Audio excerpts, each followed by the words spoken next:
Bag Baron Rings. A par and by BioSteel.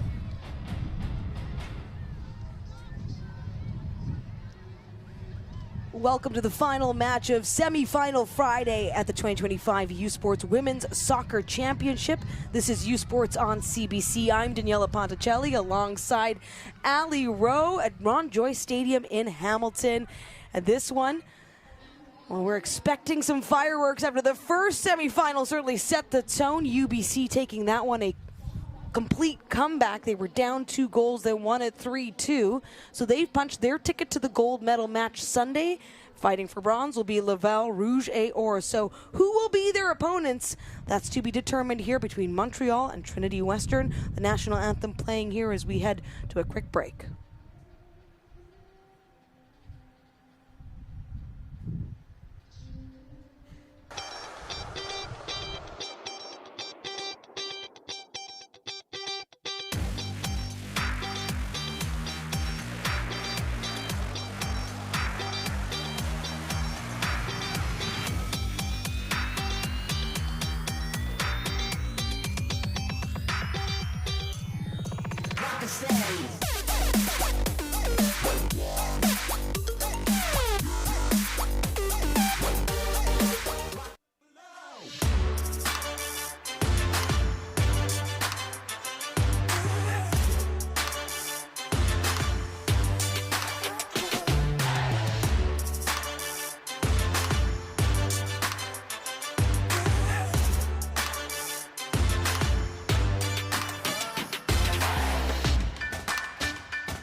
Get the stories behind the glory. Watch, listen, stream, read CBC Sports. Feel every hit, goal, and celebration as if you're standing right on the sideline, immersing you in the game like never before, bringing heart-pounding action directly to millions of fans. We deliver unparalleled simplicity and tailor-made digital broadcasting solutions crafted to make you feel every moment in a way like never before. Our passionate team ensures your message reaches audiences reliably every time. Proudly Canadian, we bring a touch of innovation and our passion to the world stage. ISI Live, be there. Délaney, territoire du Nord-Ouest. Le berceau du hockey. On y trouve une communauté riche en histoire et en tradition que Quaker voulait surprendre avec une toute nouvelle cantine déjeuner Quaker dans son aréna. En plus d'offrir notre avoine canadienne à grains entiers, la cantine est maintenant l'endroit pour se rassembler, manger et célébrer. Nous sommes fiers d'alimenter la passion du hockey dans son village d'origine, parce que peu importe d'où tu viens, t'es capable. Hey U Sports fans, check out shop.usports.ca for this week's promotional item from the Nike Team Collection. Visitez le shop.usport.ca pour en profiter de la promotion de la semaine de la collection Nike Team.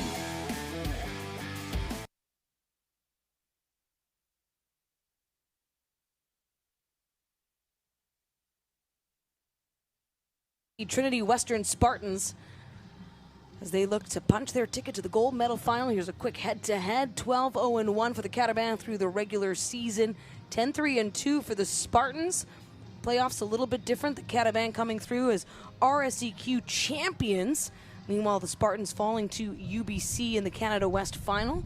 They'd love a rematch, and why not on the national stage? If they can punch their tickets, it would be an all-Canada West final Sunday.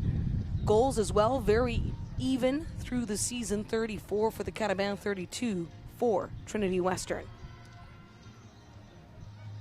Of course, there's players to watch we want to hone in on right now in the huddle, having some words. Both teams will play Sunday. It just depends. Will it be for the national title? Will it be bronze? Of course, Laval Rouge et Or awaiting whoever falls in this match. Léonie Portelance is our player to watch for Montreal, and rightly so, through 90 minutes in the quarterfinal, a 2-0 victory, dominant victory over McMaster. She had 4 shots, 3 on target. Could she be the difference here? A fourth-year Montreal native. And for Trinity Western, it truly was the Sophie Crowther show. 2 goals, a brace, and an assist in that. But another star shining brightly, Luciana Andrews. She was able to get the insurance goal in the 89th minute from Coquitlam, BC. And more than that, she was in and around, very present as well in the match. And we'll look to see if she can keep rolling with that kind of performance here. They'll need a big one. Trinity Western, very familiar, just like Montreal is, with this national championship. The Carabins in their striking blue kits with the first touch of the match. Captain Maud Lagacé, who has wonderful power in her kicks. Seen her able to send balls through the air with ease and with great accuracy as well. I'm Daniela Ponticelli alongside Ali Rowe, the 2024 U Sports Women's Soccer Player of the Year. Graduated after 5 incredible seasons with the Cape Breton Capers, who are at this year's Nationals, and she was at last year's championship. Unfortunately, falling in the semifinal. I was in against UBC, and now she's here, keeping us company in the broadcast booth, doing a great job with analysis throughout what is now the 8th match of the tournament. Hopefully this match has as much excitement as the last one did, because we were on the edge of our seats the entire game, not knowing what was going to happen next. We expected a close battle between the #1 seed UBC Thunderbirds, #5 ranked Laval Rougeaur, because while the seeding matters, it almost doesn't when you get to this stage. It all comes down to what happens in that 90 minutes, and they were able to keep it to 90 minutes. No need to head into overtime. Match that started 2-0 in the first 34 minutes for Laval, and then just a mounting comeback on the back of Jada Thompson, a brace and an assist there. She has the game winner as well. And there's a very lively crowd. They were cheering on Laval, and now there's fans in the stands for the Carabins.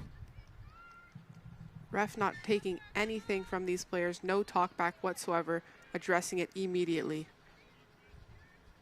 The referee for this match, Angelina Baldino.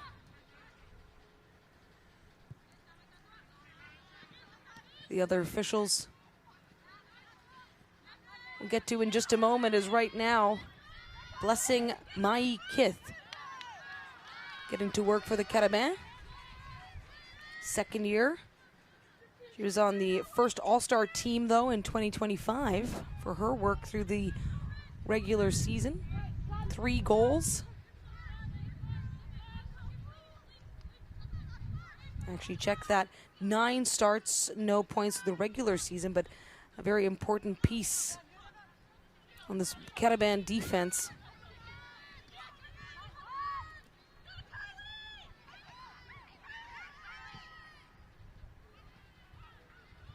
Some great pressure here. Oh my, and it's just a bit wide.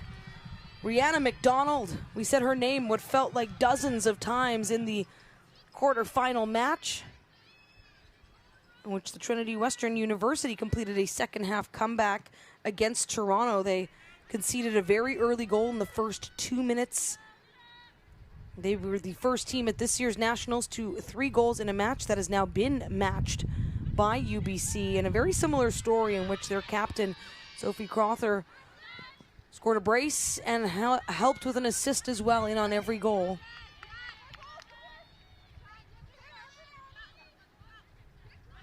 Cassandra Decombe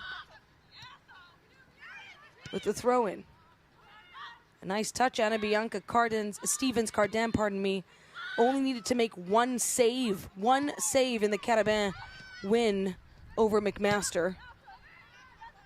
And it was a clean sheet for her as well.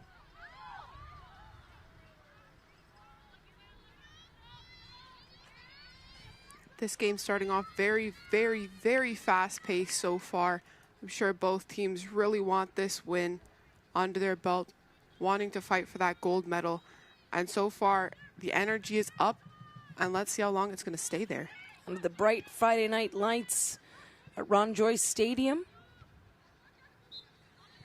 A marquee matchup here in the evening, although with how much cloud cover has been lingering over the city of Hamilton today, it has felt a little bit like nighttime matches throughout. The stadium lights have actually been on for the bulk of this day. Currently 10 degrees Celsius, wind southwest at 22 kilometers per hour, gusting to 32 at times.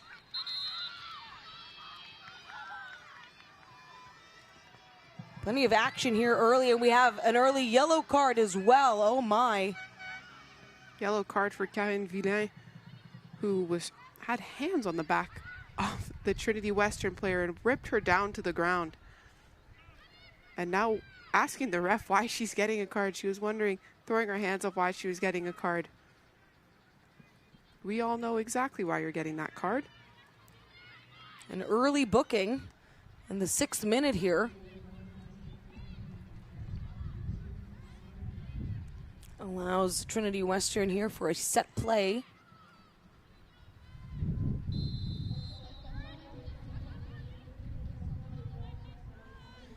And to deliver, Aaron Stewart.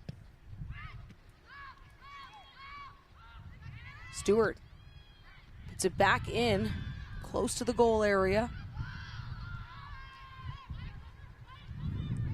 Nice touch off the heel.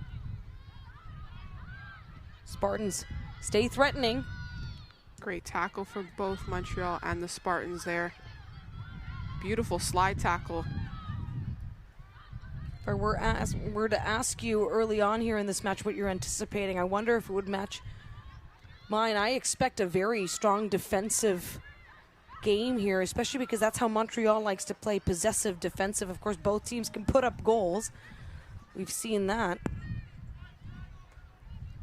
It'll be an interesting matchup against Trinity Western, who looks to break through those lines, make those passes to break through, and loves to crash the net and attack the net. Ooh, Cassandra Decombe already showing some emotions with the Université de Montréal Carabins. That's another big piece to this. There is so much match left to go. How do you manage the roller coaster of emotions? And we saw so many fouls as well in the match prior to this, the physicality. Of course, ramping up with so much on the line. You want to be here Sunday. You want to be here Sunday at 5 p.m. Eastern to play for gold. Clara Chudley of the Trinity Western Spartans in their white kit. They'll be moving from left to right on your screen.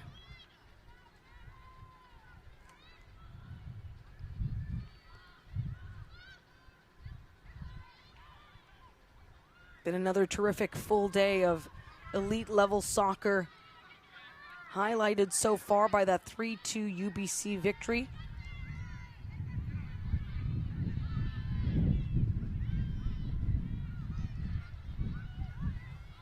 Carabin with so much speed, this is the sweet spot.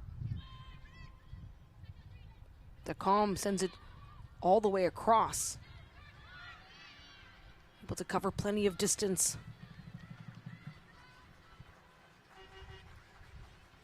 I hear some horns. That's your favorite fan sound there, Allie. Do love a little horn. Great to let the players know you're out there supporting them. Not I should say you prefer it over cowbells. Cowbells are just a little high pitch. Oh, here come the Carabins. And it's a goal!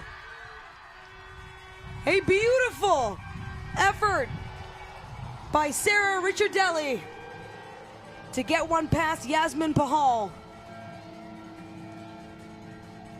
Today we seem to be continuing a trend, getting those goals earlier in the first half. Great to see. We'll get the opportunity to see a little replay of that finish.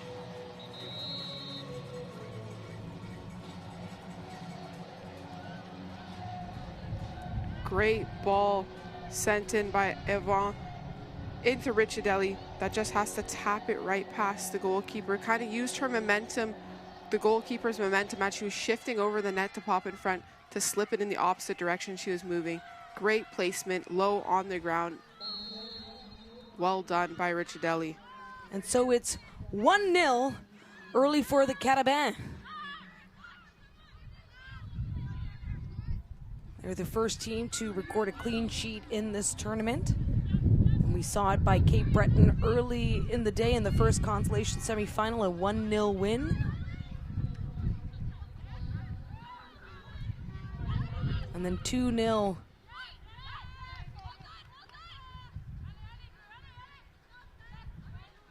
in the other consolation semifinal.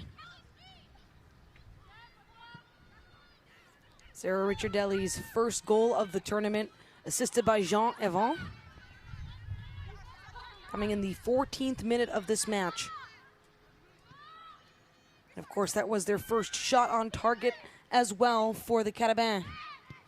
We've seen that now in 3 matches where your first chance on target, you're able to succeed. But we've also seen that the comeback storyline, Ali, has been the most successful here.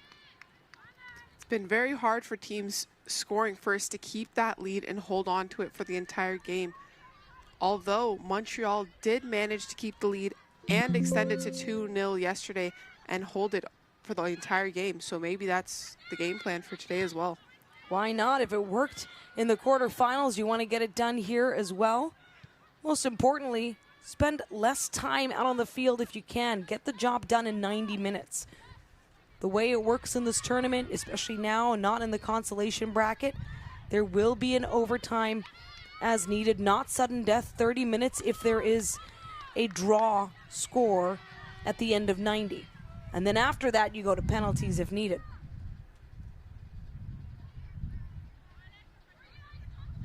I say it now to get it out of the way because so far, so good.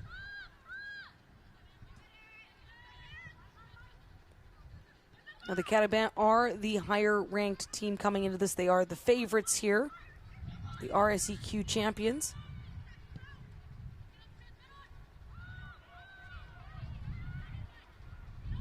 In a 1v1, Clara Chudley, the white jersey, now back out to Cassandra Dacon.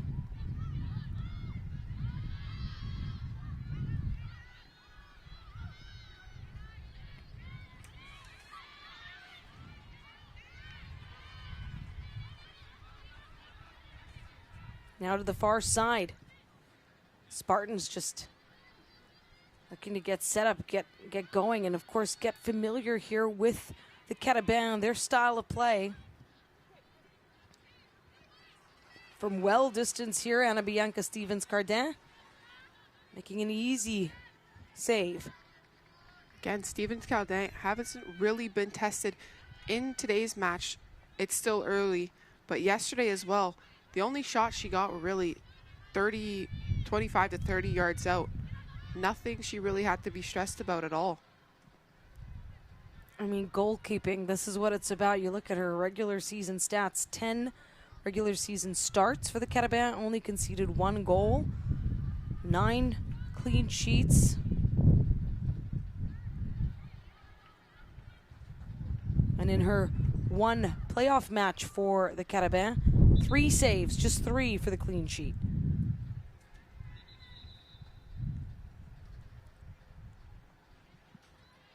Of course, this is not the only championship soccer being played right now close by. The 2025 U Sports Men's Soccer Championship is taking place at Varsity Stadium in Toronto. Catch exclusive coverage on CBC Gem, CBC Sports, and inching ever closer, Pujol has that handled, but CBCSports.ca and CBC Sports YouTube. U Sports on CBC, where champions are made. And a bit of a heartbreak for the Montreal men's side as they will not be playing for gold. In fact, York punched their ticket to the men's final. The Carabins women are hoping to change the fortunes here.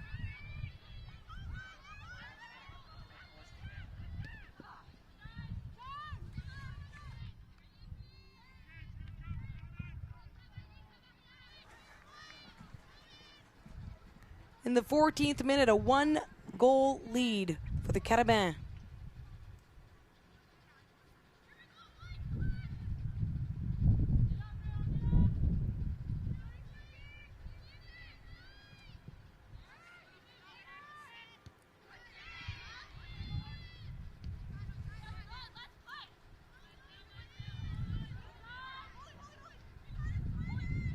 Spartans Trying to get organized here. Stay connected. Quick passes. A giveaway. That was Leonie Portelance who had to take the contact, now getting right back after it. Some great ball movements. Sydney Giesbrecht, by the way, we'll hear more from at halftime in our 2-minute feature. In comes the call. Check that, number 7 instead. Alexi Belrose. Always one to watch for the Carabins. Loses the 1v1 there with Clara Chudley.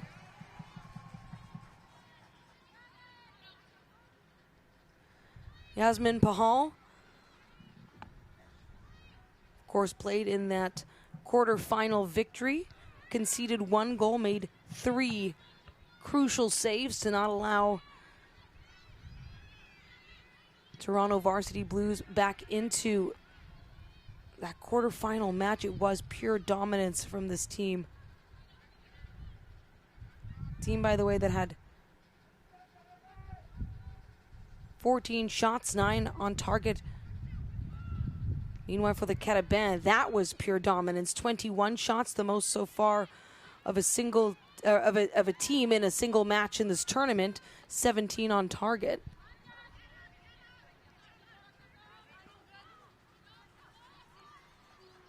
Montreal really coming off a dominating game yesterday. Sure, spirits are high coming in today. Trinity looking to move the ball quickly. They really like to move that ball around, play it up the field. Not too many long balls from them. They like to work the ball up the field, but that will be difficult against a team like Montreal, who does close in so quickly with all their players surrounding whoever has that ball. And yet the Spartans finding some space. They're in the middle. Some great play by the Carabins in early here. The Spartans try to make a push. Head back the other way.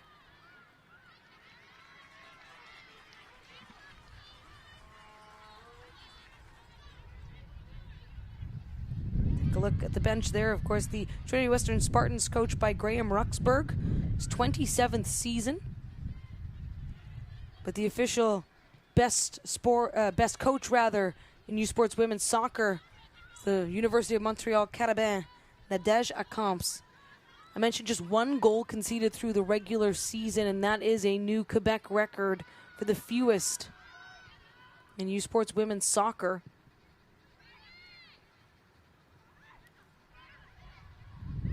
It's the dominant performance by the Carabins. You can see why.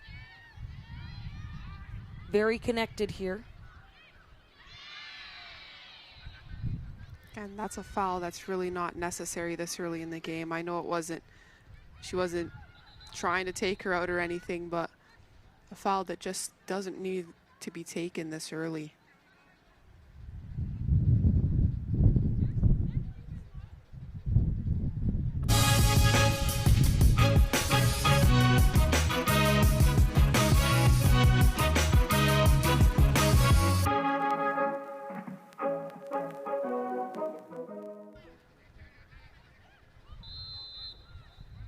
Trinity Western Spartans coming in as the number 6 seed here, but very familiar in semifinal territory when it comes down to punching their ticket to the gold medal game. They've done it 10 times. It's 5-time silver medalists, 5-time champions. The last time, though, that they hoisted a national title was 2013. In recent history, it has been silver finishes 2014, 2015, 2021, and 2023. Calm. Great ball up the field. Just don't know who that was to. Nobody was up there. If somebody was making that run. It was placed perfectly for someone to get on the move and make it happen. And of course, there have been plenty of 1-goal victories in this tournament so far. But as we know, no lead is safe, especially a 2-0 lead as we just witnessed in the semifinal before this. Carabin trying to work it up the left side. Oh my. Heavily contested in the box. Leonie Portelance just circling. Great turn. What a touch. Oh my. It's drawn 3 Spartans her way. Jean-Yvan. It was Jean-Yvan who scored the insurance goal in the 81st minute, helped by Justine Lalonde in yesterday's quarterfinal. And for the Carabins, they played in the 7 p.m. Eastern quarterfinal match. For Trinity Western, just a little bit more rest, but ever so slightly, as they played in the quarterfinal prior to.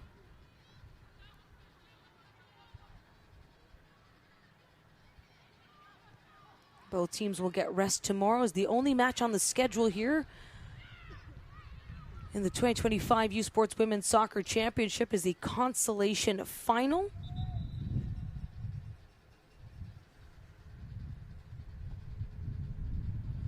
AUS champion Cape Breton taking on number 3 seed, the OUA champion Toronto Varsity Blues. So there have been upsets. We've seen it in the seedings. Laval was the first to do it against Cape Breton. Then Trinity Western against Toronto.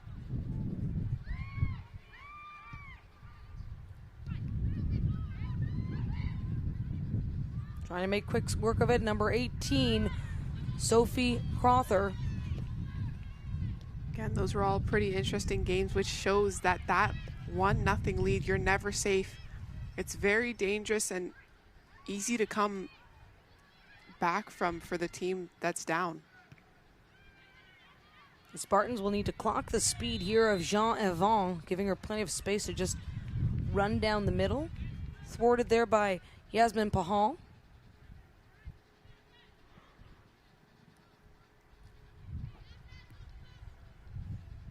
The referee just having a moment here, have some words with Karine Villon. Shots right now 2-1 for the Spartans. Both sides have had a chance on target. Of course, the Carabins connecting in the 27th minute. Check that, we're not even in the 27th minute yet, rather in the 19th minute.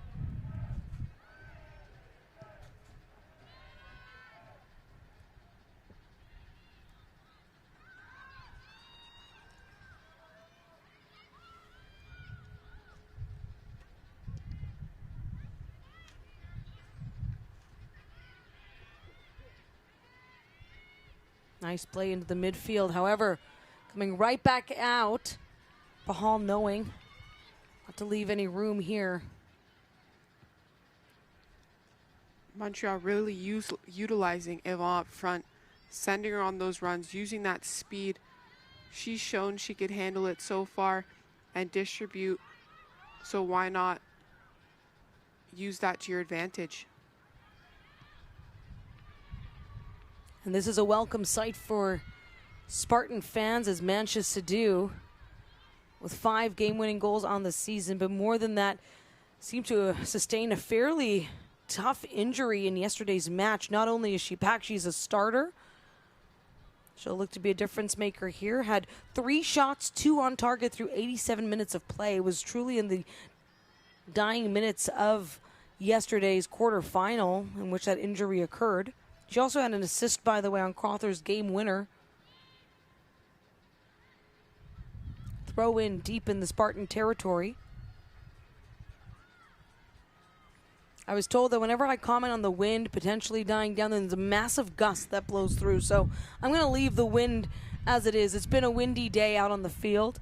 A windy day as well for our fantastic crew, working all angles of this match out down on the field level, of course, atop the roof to get the shots you're seeing right now. Trinity Western looking to go long, get it in the offensive half, be a little more, attack the Montreal Carabins a little more.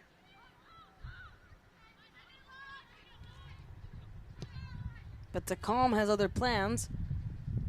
She finds some support from Evan on that one. Rushes right up to it. Down goes two. It was Karine Velan. Once more for the Carabins. Adding in some important physicality here in this game. Earlier, we did see an early booking in this match, and that was to Cassandra Dacombe.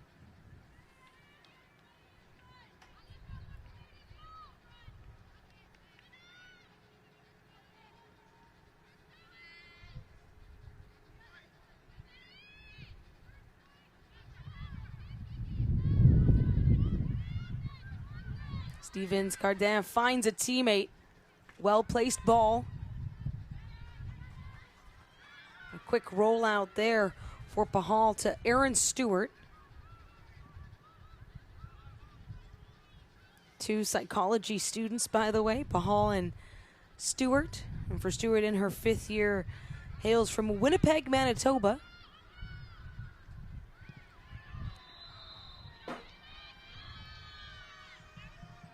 Great foul earned there by the Trinity Western Spartans. Up close and personal on the net. This will be a great opportunity for them, a great set piece from close distance. And who else but Crowther? Now, the success she found in yesterday's match included a beautiful header goal, but also a successful set piece.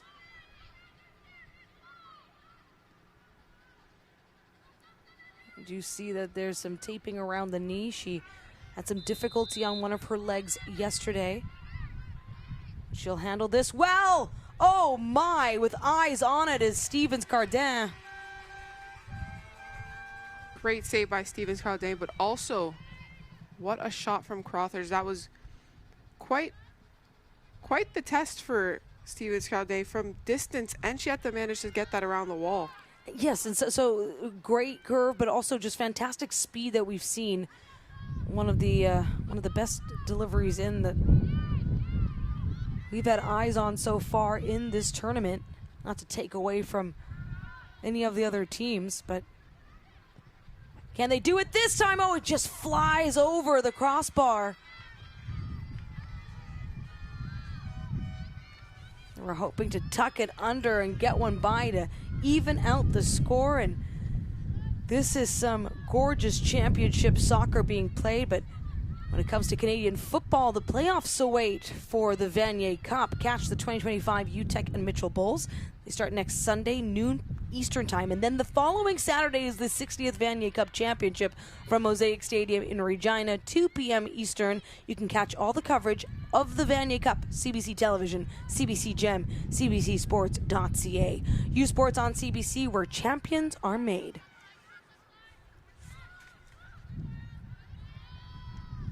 Tacombe once more. It's been a very big presence in this match early on. The Spartans just trying to get together here. Ali, they're finding their way at times, yes, into the Montreal half, but just not quite getting where they need to be. It's taking them a little more. They don't have as much oomph as they did yesterday, as much drive to get forward and towards the net. But again, it's still early in the game. There is still a lot of time for them to find that groove, to get that ball. Another opportunity to score on Stephen Caldin. Yeah, this 1-goal lead was established in the 14th minute. Scored by Sarah Ricciardelli. Assisted by Jean Evan. So now is a goal and an assist in this tournament. That kick kept away here by the Spartans. Trying to move it up along the right flank. Crowther with a nice feed to Giesbrecht. Stewart. Again, something you can expect from Trinity Western is that quick ball movement at the top of the box just in front of the net. they will maneuver around you there, and it's very dangerous because that's all they need is one step to get that shot off. Talk about one step, a step ahead right now for Alexi Belrose. The Carabins just keep hurtling towards. It is out past the Spartan end line. Jean-Yvan all over this Spartans defense, running He's it up the hungry for line, receiving those long balls, controlling it, giving her players time to come up and support. Pahal with a beautiful long ball there. McDonald does get a header on it. Mariana McDonald played 90 minutes, a rookie from Chilliwack, BC. And just know that she's got a very bright future here with how she's been playing so far in this, her first Nationals tournament, at least in U Sports.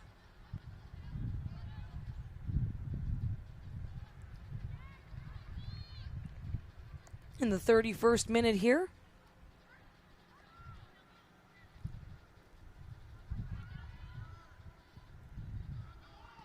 Carabin working it out of the air.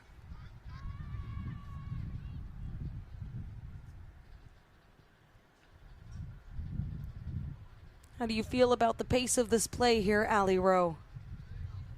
I will say it started very quick at the beginning of the game, slowed down a little bit, and now I'm seeing it starting to pick up.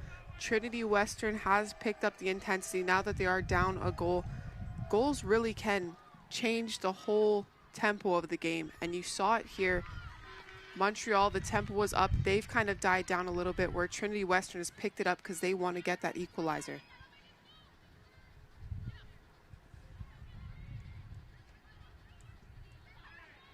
So far, the shots starting to collect here for the Spartans, 5-1. They've put 3 on target.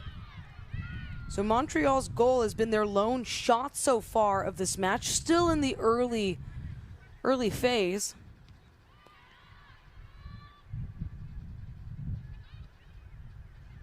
By the way, not without a lack of trying by Jean-Yvan. She just hasn't been able to get it registered as a shot or a shot on target. Getting close. Of course, assisted on that goal by Ricciardelli. A foul, the crowd taking plenty of exception to it. Again, this is a semifinal. This is going to be a physical match. Both teams want it. They didn't call it as a foul, though. No, it wasn't. Rather, a throw in there for Decom. That's why they're taking exception to it.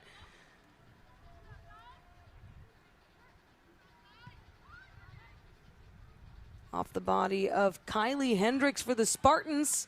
And in up ahead, Clara Chudley. What a battle, Chudley! Oh. Definitely a foul on Portelance. Great job she was doing at shielding that ball and trying to really get it a little further and draw that foul. Can they add to it? We're just talking about their woes when it comes to getting the shots, at least when it comes to racking up some numbers here. We do love a set piece in this booth. Not many teams have been able to capitalize on it, though. Yasmin Pahal watching on the goalkeeper for the Spartans. Montreal fans chanting it's a goal, trying to speak it into existence. Trying to manifest it right now. Of course, Leonie Portelance would love that. And she comes, it's short. A great block by Trinity Western to Coleman. Great hands by Pahal.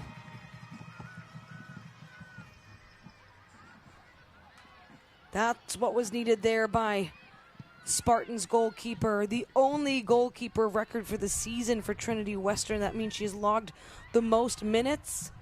Very impressive, taking her team all the way to the Canada West final. And in talking with head coach Graham Ruxburg, he reminded us that it was less than 13 hours turnaround between the semifinal and a very emotional semifinal win for the Spartans to get through to play UBC in the Canada West final. And more than that, Semi went all the way to penalties, and so it was Pahal that paved their way here.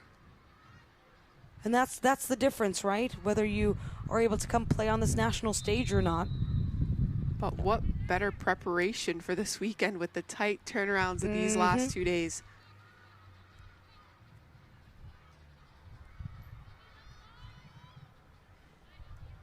Feel every hit, point, and celebration as if you're standing right on the sideline. Our passionate team unlocks a world of possibilities with digital broadcasting made simple, bringing heart-pounding action directly to millions of fans. Proudly Canadian, ISI Live, be there.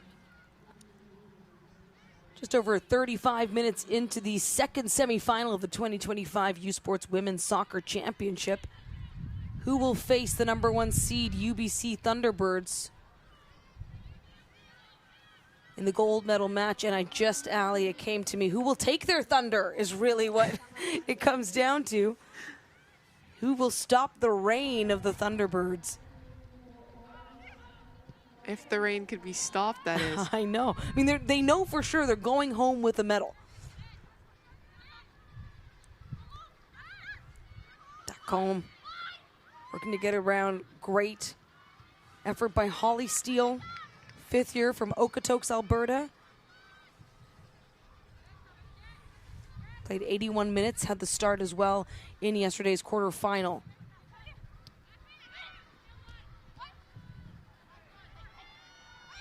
Staying with it, and there's the foul. Again, the Spartans doing good work to draw fouls close into that box and create set pieces for themselves.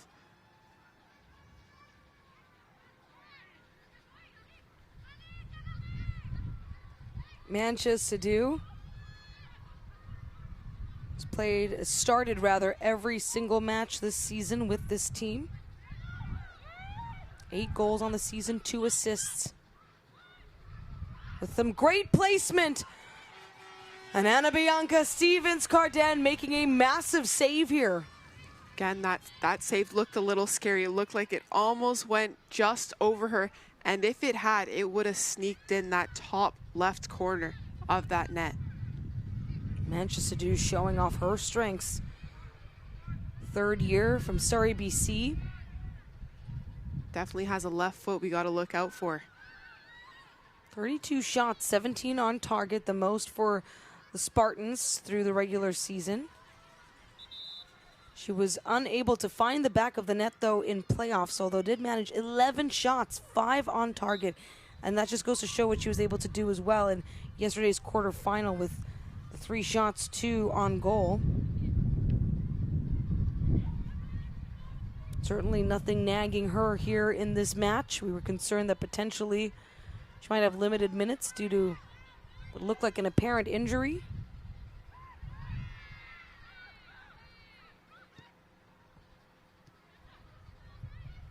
Searching for the equalizer, and Sidhu has it. Just using that great footwork she has to get through all those Montreal players who are closing down so quickly. Not being swayed by it either. Oh, and that, Maya Bashpai, who assisted on Crother's equalizer yesterday, was looking to get going up along the right side as well. Looks like it's going to be a corner for the Spartans. It certainly will be.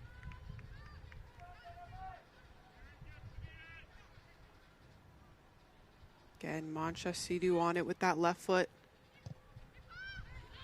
Beautiful delivery once more, able to be handled well by Stevens-Cardin.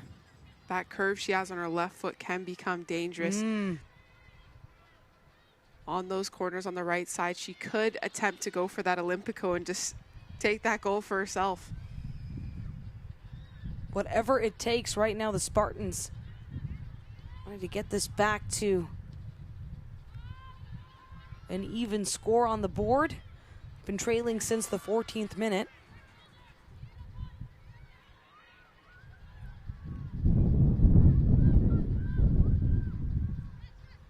Balls flying all around the field, getting a little pinball-y now. Well, the Spartans know that they will improve upon their finish last year, where they were sent down to the consolation bracket due to a quarterfinal loss. For the Carabins, all of this feels so great, given that last year they were kept away from nationals by a Laval win in the RSEQ final. They could not have two RSEQ representatives, given the way that things shook out with Halifax hosting in the AUS. And Jean-Yvon will just take her space as she will. Nice little through. Hoping to work in with Micah Sinasak.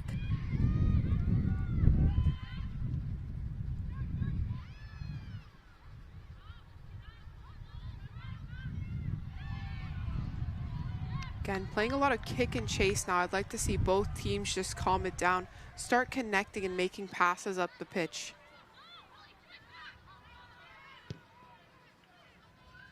Mai Kith with a nice long ball.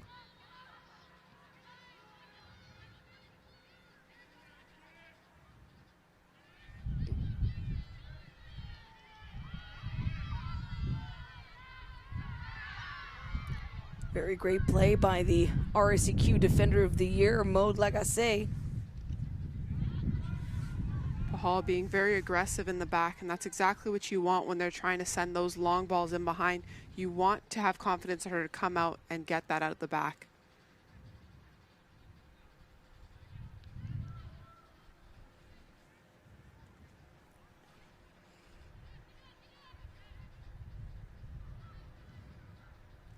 So far, Anna Bianca Stevens-Cardin with 4 saves. She's been forced to make as Spartans have had some set plays.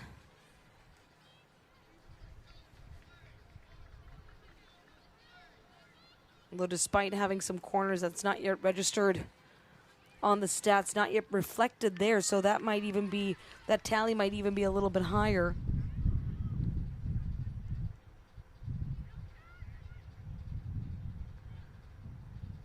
Once again, by the way, looking over at the residence building across the street, there's some folks watching. Not quite as many as were huddled there last night. We saw.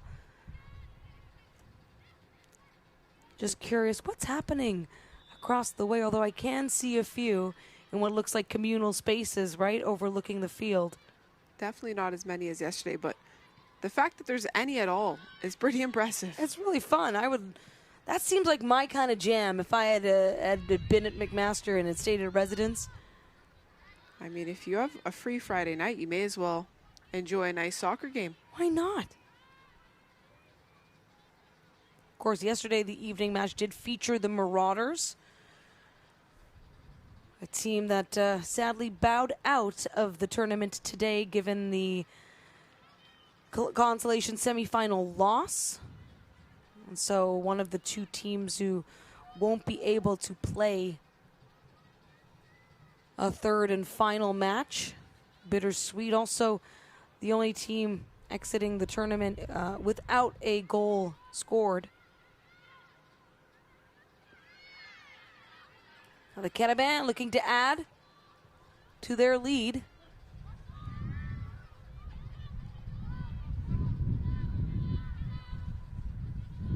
Blessing Mai Kith handling business for the Carabins here.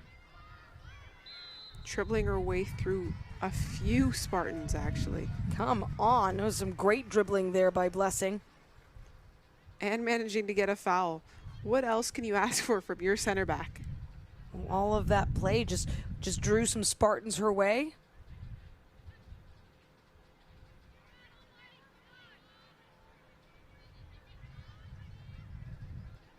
Like I say, from Laval, Quebec, playing here for the Montreal Carabins. A beautiful ball in, right to the top of the box.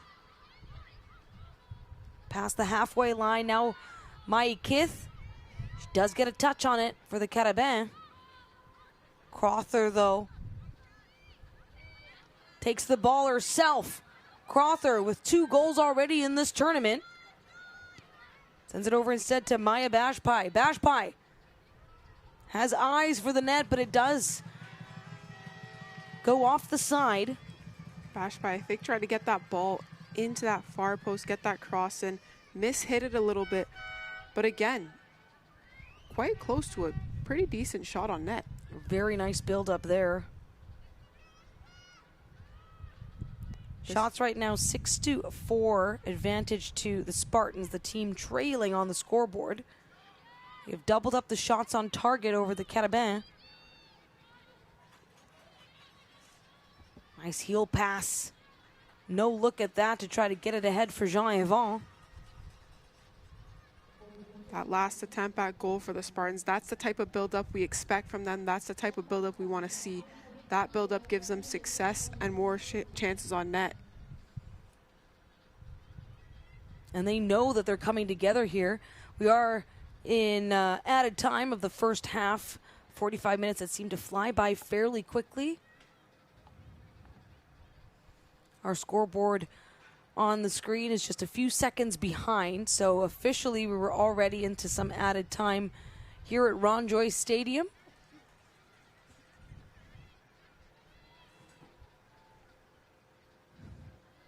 Throw in for the Carabins.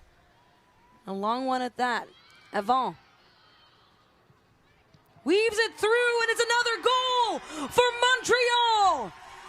This time in added time, and make that the second of the tournament for Micah Senesac.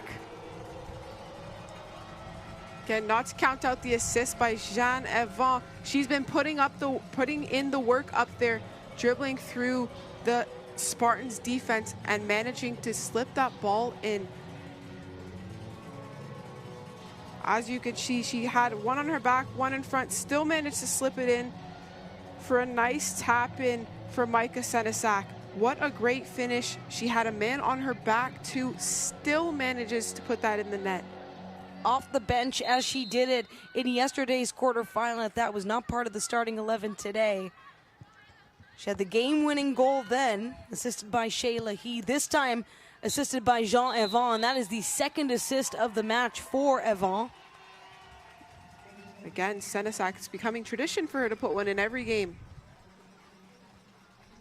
Right now, the first player of the tournament. No, check that. Léa Jean Fortier was of Laval to have a goal in both their matches. We'll be right back with more from the halftime. It's a 2-0 lead for the Carabins.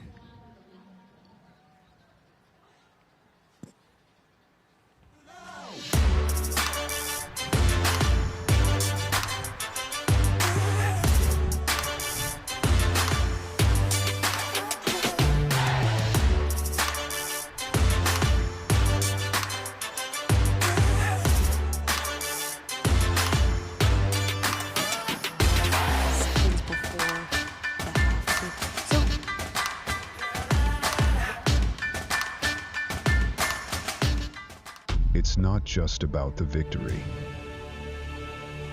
It's about the moments leading up to it. BioSteel, the fuel behind every victory. Delaney, Northwest Territories, the birthplace of hockey. Here, you'll find a community full of history and tradition.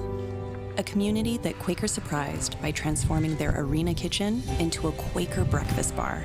Stocked with our Canadian whole grain oats, it's now a place to gather, to eat, and to celebrate. We're proud to feed the passion for hockey in the place where it all started. Because we believe no matter where you're from, you've got this. Unbelievable! History has repeated itself! Get the stories behind the glory. Watch, listen, stream, read CBC Sports. Thirsty? With 5 essential electrolytes and 0 sugar, BioSteel is the game changer you've been looking for.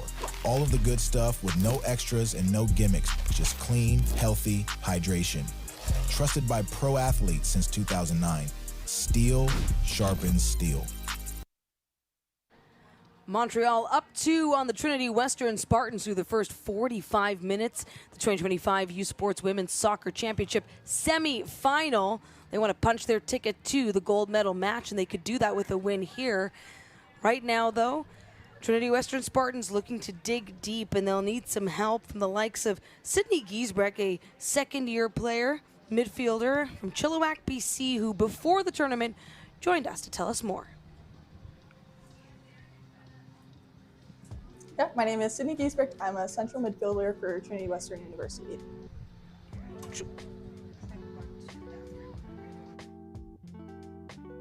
I started really young. I think I was 4 years old. I started playing Timbits with Abbotsford Soccer. I knew I wanted to go to Trinity Western when I was really young. I was around the team for a lot. We did a lot of camps and we're hanging around the older girls a lot, so I immediately kind of knew I wanted to go here. I think what drew me in was hanging out with the older girls. I thought they were awesome and they showed me the culture and how cool it was to be a Spartan. It's been really fun. Our season's been really fun. We're a pretty new group, a lot of young girls, so seeing girls step up and take bigger positions has been really cool to see. I've learned the most about hard work. I've stepped into a bigger role this year and had some big shoes to fill, and it's taken a lot of hard work to do it. Yeah, so I came into a starting position this year. I came off the bench last year and then we had some girls graduate and I was lucky enough to work my way into this position. So being on the field a lot has been a big switch for me and it's been a really good opportunity. The biggest challenge has been being a role model, I think, for the younger girls. I know that they look up to the older players, so always putting my best foot forward. I would say I'm pretty vocal on the field. I think communication is really key in my leadership, and I think I do that pretty well. Yeah, Nationals has been really exciting. We worked really hard to get here. We didn't have an easy way at all, so seeing all the places go together and find all the pieces and get here has been really exciting. What we're focused on, I think, is giving a good performance in our first round and building on from there. I'm most excited for probably just hanging out with the team. It's a lot of time together, so all the fun that comes along with that. Le sport en direct sur ici-tout.tv. 100% énergie. 100% gratuit. Votre meilleur plan de match pour voir des performances exceptionnelles. Des athlètes de grand talent. Des sports de haut niveau. Tout ça sur l'appareil de votre choix. C'est simple et gratuit sur ici-tout.tv.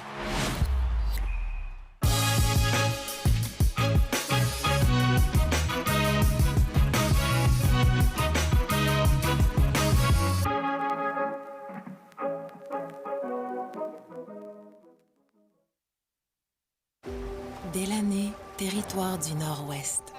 Le berceau du hockey. On y trouve une communauté riche en histoire et en tradition que Quaker voulait surprendre avec une toute nouvelle cantine déjeuner Quaker dans son aréna. En plus d'offrir notre avoine canadienne à grains entiers, la cantine est maintenant l'endroit pour se rassembler, manger et célébrer. Nous sommes fiers d'alimenter la passion du hockey dans son village d'origine, parce que peu importe d'où tu viens, t'es capable. Hey, U Sports fans, check out shop.usports.ca for this week's promotional item from the Nike Team Collection. Visitez le shop.usport.ca pour en profiter de la promotion de la semaine de la collection Nike Team.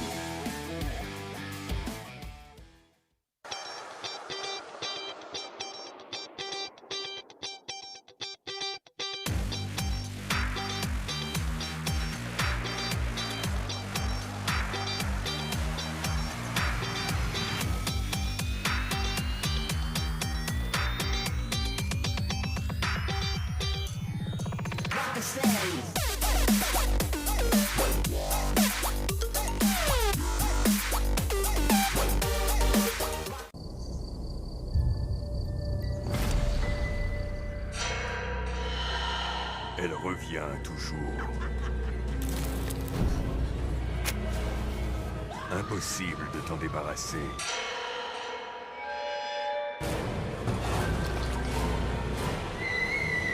Nicotine. Si elle entre dans ta vie, elle ne te lâche plus. Même consommée occasionnellement, la nicotine peut provoquer une dépendance.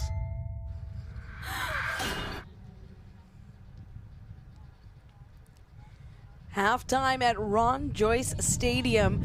It's a 2-0 Trinity Western Spartans, the number 6 seed Can West finalists. And a lot of it has come down to goalkeeping.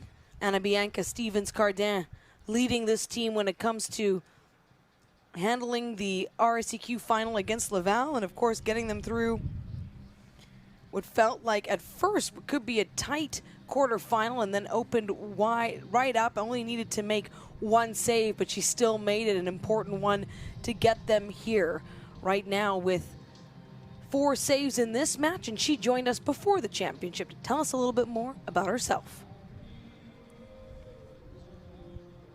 Mon nom, c'est Anna Bianca Stevens-Cardin. Je suis gardienne pour l'Université de Montréal.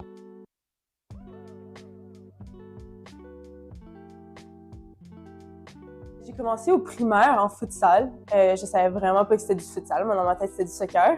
Puis je jouais pour Rosemont, je jouais dans mon quartier, puis je me suis fait recruter pour jouer en extérieur quand j'avais à peu près 10 ans. Puis je suis vraiment rentrée dans le rôle d'une gardienne. Puis par la suite, j'étais en AAA avec Rosemont encore, puis j'ai évolué jusqu'en semi-pro. Là, je joue aussi universitaire, j'ai aussi joué au collégial avec Vanier. J'ai choisi de jouer au soccer parce que j'ai toujours été une personne vraiment compétitive, une personne remplie d'énergie, puis c'est une façon pour moi de me défouler. Je me décrirais comme gardienne. Je communique beaucoup. Des fois, je peux être quand même intense, puis mes coéquipiers le savent un peu. Mais je pense que cette énergie-là, c'est qu'est-ce qui aide l'équipe le plus, c'est qu'est-ce qui me regarde focus dans mon match. Donc, ouais, moi, je dirais probablement intense. Le plus gros challenge, je pense, cette année, j'ai vécu une blessure. Ça a été difficile, c'est de pas pouvoir jouer. Il y a des moments où je jouais pas beaucoup, où j'ai dû être sur le banc, puis être la deuxième gardienne, ou même dans les estrades. Donc, savoir comment aider mon équipe, même quand je veux être sur le terrain. Même si je suis dans les estrades, je vais être la première à encourager tout le monde, je vais être la première à encourager les autres filles. Puis maintenant, j'ai la chance de jouer, puis je pense que je suis toujours encore cette personne-là, puis ça a aidé à bâtir mon caractère. Where exceptional student athletes are born, where records are broken, where great plays are made, where school colors ignite passion, where champions prevail, where tradition is celebrated, Ontario University Athletics.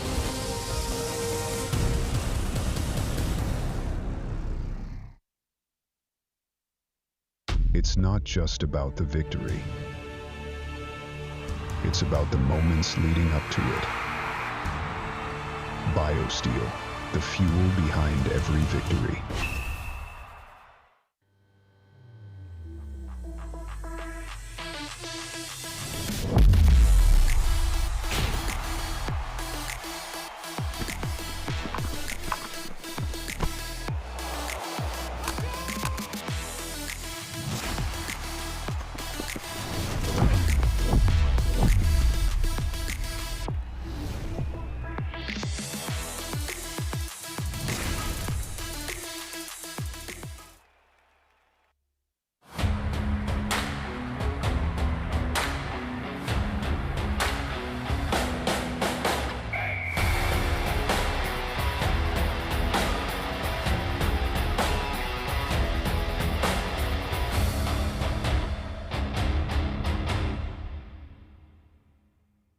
U-Sports on CBC, presented by U-Sport à Radio-Canada, une présentation du gouvernement du Canada, the Government of Canada, Nike, Fox 40, Faraburn Medical Supply, Les Bagues Baron Rings, a par and by BioSteel.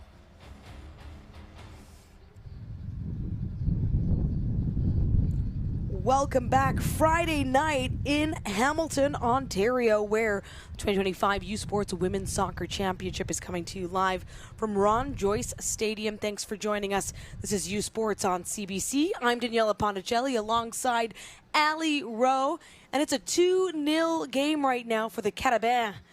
Now earlier, 2-0 was not a safe lead for the Laval Rouge et Or, but let's take a look at how this all developed. Nice throw in there by Bajpai. We've seen the Spartans really battle here, trying to get an equalizer for the bulk of it. Great finish from Montreal. No question to why it is 2-0 right now. Two great finishes from Montreal and remarkable saves like this one coming from Stevens Caldin. The confidence coming with the Montreal with these 2 goals and these great saves building up, just putting them ahead. Another great save from Stevens Caldin. No nerves from her today. As you can see, she's all over the ball. No real big opportunities on her today so far.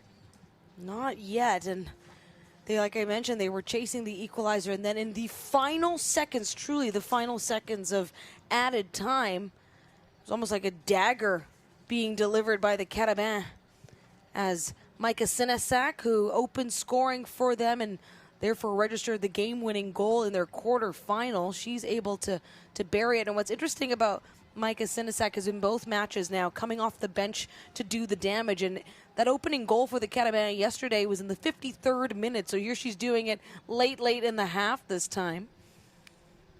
Now, the stats tell an interesting number because the Spartans have certainly put on more shots, even more shots on target. But overall, it's been really a battle in the midfield and trying to create those spaces. But if you look at the stats, it's also Montreal is shooting 3 for 3 on goal, which are impeccable stats so far, and 2 of those being goals. Absolutely. So if they keep trending this way, this could be an interesting game, a high-scoring game for them. We've said it before, though, no lead is safe. It feels in some ways that it might be because the Carabins were able to handle a 2-0 lead, but that wasn't at the half. That wasn't with a chance to potentially adjust things. Here's a look at how the championship seedings were established heading into this 4-day tournament. Right now, so the number 1 seed UBC Thunderbirds punched their ticket. They completed a comeback down 2 goals against the Laval Rouge et Or. So the 5th seed Laval Rouge et Or awaits the defeated team here in this matchup for the bronze medal final, or bronze medal game rather, which will be 1:30 p.m. Sunday. Same beautiful venue here in Hamilton, and the gold medal, of course, awaiting the winner. And that will be 5 p.m. Eastern. Also Sunday, and so one match on the schedule tomorrow. AUS champion Cape Breton, number 4 seed, taking on the number 3 seed Toronto Varsity Blues. That's also 5 p.m. Eastern. Jean-Yvan has his jacket on, but you can see her with long ponytail walking towards the Carabin bench, and she has been the star that has shone so far for Montreal in this match, assisting both goals so far. She has been an absolute wizard out there, assisting legend, one might say, with 2 assists thus far. She's really been all over the attacking third for Montreal, receiving those long balls, controlling it, distribution, and even taking on the Spartans defense. Joins the likes of Spartan Sophie Crother, and saw it earlier, UBC's Jada Thompson is a player now with 3 points in this tournament. She was able to score, as mentioned, the insurance goal yesterday in the 81st minute. Very unselfish player when you look at how she was able to distribute and make sure that the ball found the back of the net tonight. So goals in the 14th minute and in the 45th for the Carabins. What can they do now in this next 45? Of course, the Spartans have their assignment laid out. You need 2 to tie, 1 to win after that. Can they get 3 goals here? Trinity Western in their white kit, playing from right to left. In their net, Yasmin Pahal.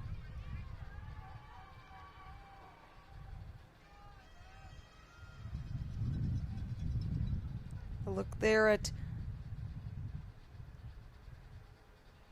number 21 for the Spartans coming off the bench here in the second half. Karis Wardrobe.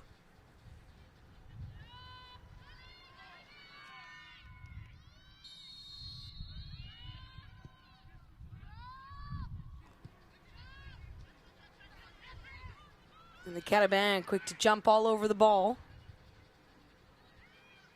Of course, got to know a little bit more of their goalkeeper in the halftime, Anna Bianca Stevens-Cardin, who hails from Montreal.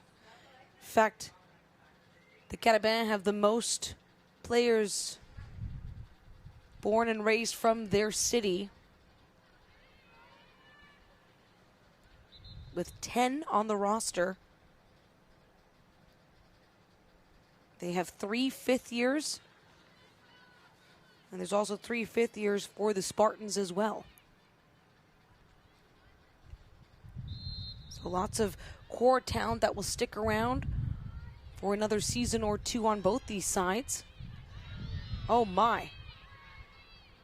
Physical play starting early here. I expect nothing less from a semifinal match. If you're not playing physical, do you really want it? And they want to make this 3-0 quickly. The Carabins just run out of room there. That was a great ball up the pitch and great physicality.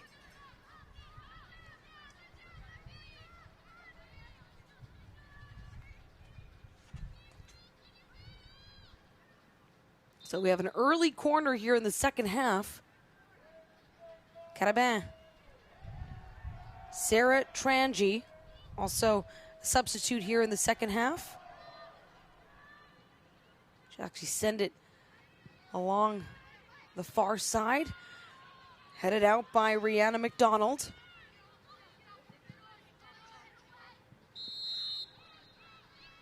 Spartans have to find a way to get on the scoreboard here.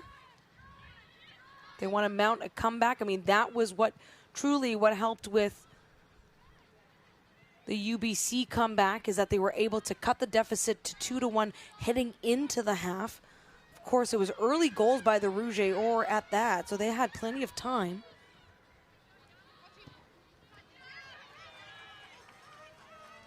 Gabrielle Cote, plenty of speed up there.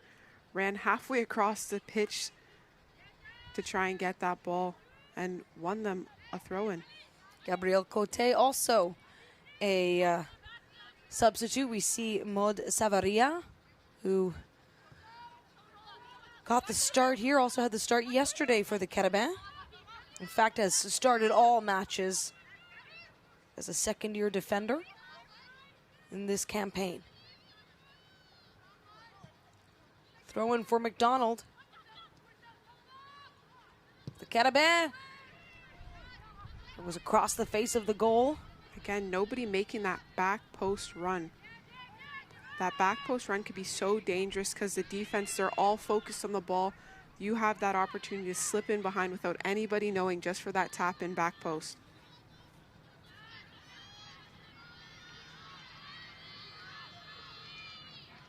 And the Spartans now working up the right side.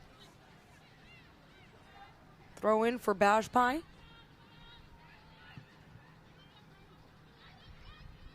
A quick touch to get them on the move. Spartans. Stevens-Cardin with a great save once more.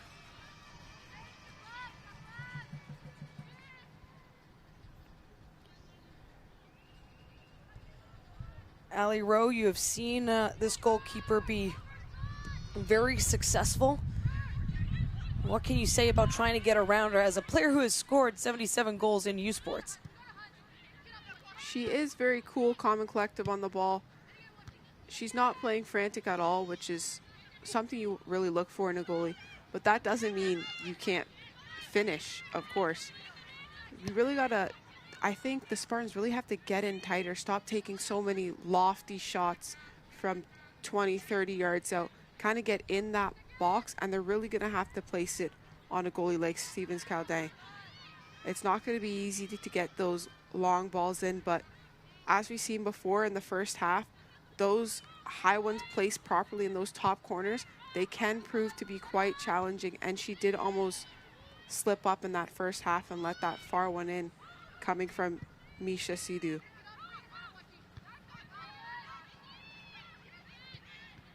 Sidhu immediately getting on the ball once more.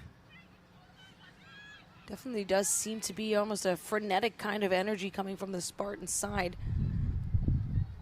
You know that they want the first goal so badly, and what a difference it makes just to know, okay, you're one away. You're one away. A little harder to come back from a 2-goal difference, but not impossible, as we've seen earlier today. I mean, that was just a special effort as well. And the Spartans have that spark. They are the team that is looking to upset the Carabins today. And again, we've been saying it, this is a tournament. It's not only about skill. Yes, that plays a big part, but it's all about how much you want it. How hard are you going to fight for every ball?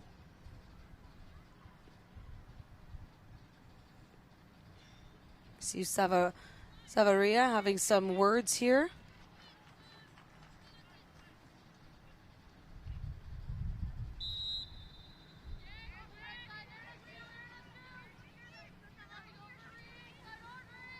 It's not just about the victory. It's about the moments leading up to it. BioSteel, the fuel behind every victory.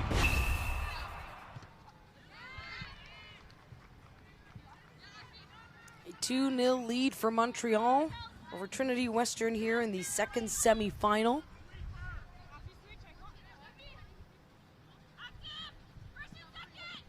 The winner has a date with the UBC Thunderbirds Sunday, 5 p.m. Eastern in the gold medal match. Of course, if Montreal is able to pull through, hang on to this lead established in the first, that would mean an RSEQ champion will take on the Canada West champs, and that's just on the outside of the net. But again, they just prove they don't need much time. Might have been outside the net, but we're not going to take away from that phenomenal touch and turn from Cote right there to manage to get that shot off. Absolutely. And she got that shot off with the ball in the air. A little cheeky volley I like to see, but phenomenal work from Cote on the ball right there. Nice little throwback to when I asked Ali Rowe here about her favorite way to score, and she loves a volley. You can just appreciate the skill. And the Carabins are certainly making moments in these matches look very pretty and still being successful, because we do talk about that too. It doesn't really matter how pretty a goal is, but it's nice when you're able to do all of it. Make it pretty, make it find the back of the net. Because at the end of the day, a goal's a goal, especially in a tournament like this one. But of course, we love to see the pretty ones too. The nice slip top corner, the volley, the beautiful headers. It's all fun for us as well. I just feel this is a testament as well to the type of coaching, of course, the Carabins are getting from their head coach, Nadège Camps. U Sports Women's Soccer Coach of the Year in her 13th season, and shared a bit of her story yesterday, and the fact that right before this season, she became a mother, and that's just added to this very special season for the RSEQ champions.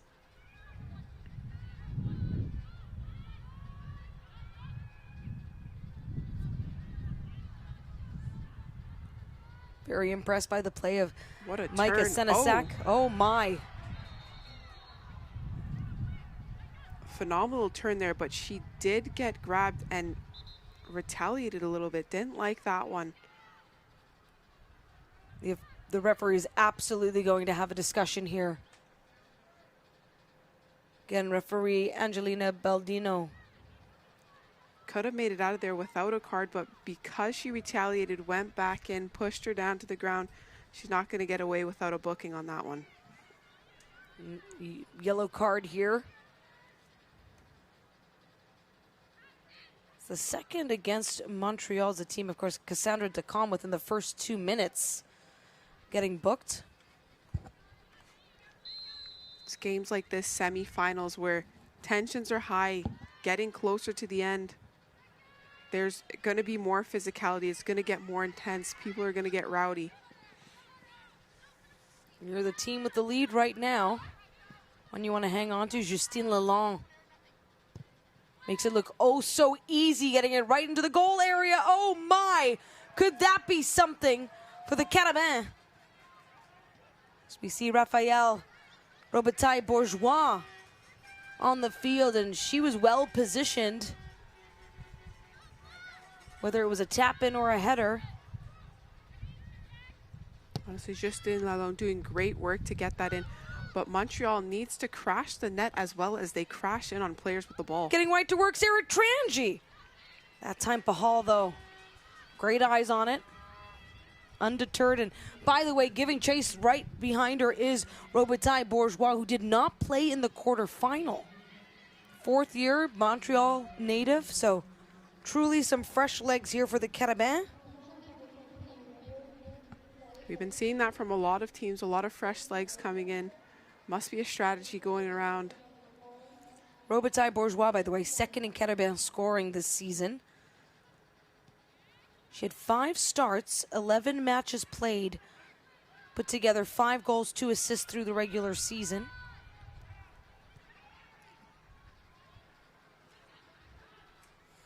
Sadu looking to answer here for Trinity Western, but she's just pushed off the ball with ease, and the Carabins will take it away. Using offense as their defense, keeping the ball moving towards the net of Pahal. What an effort by Gabrielle Cote.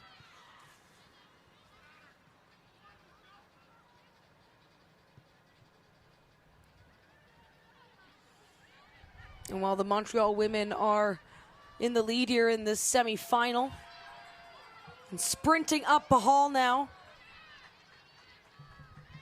Again, making her presence known as Cote, but while the Montreal women here are in the lead in the semifinal, the men unfortunately dropped theirs to York University. So York will punch their ticket to to the men's gold medal. And U Sports Men's Soccer Championship is taking place right now, Varsity Stadium in Toronto. You can always catch up on exclusive coverage. CBC Gem, CBCSports.ca, and CBC Sports YouTube.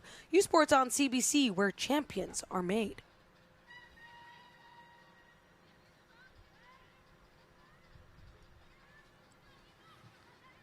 Carabin unrelenting, again finding the side of the net.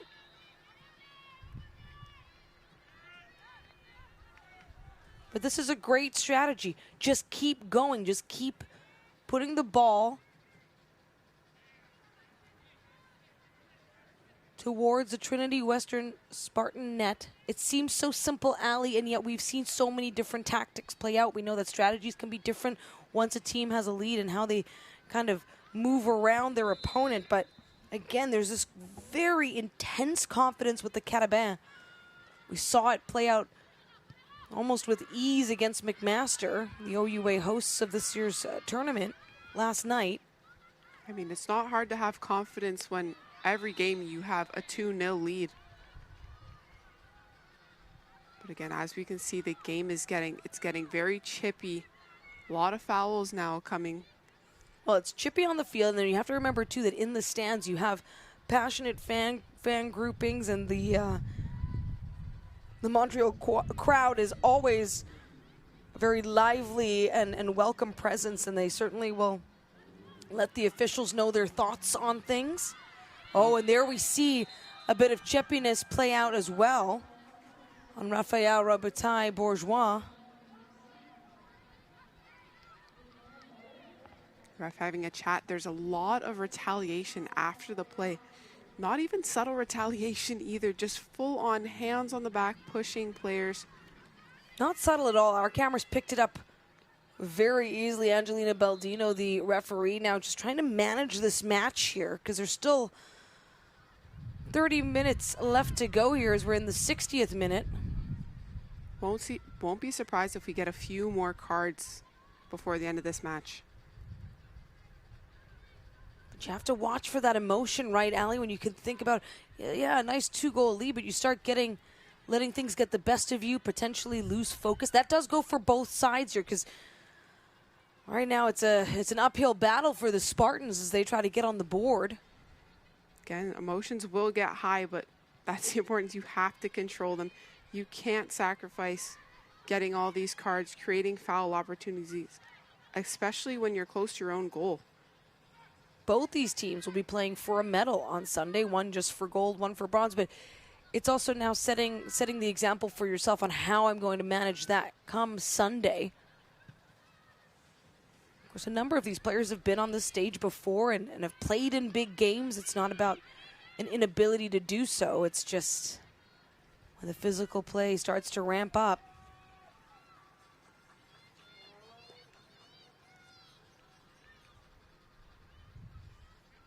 Appears to be a Carabins sub getting ready to join in here. In the meantime, though, a throw-in. Maliala was also a second-half substitution here. She played just 5 minutes in the quarterfinal.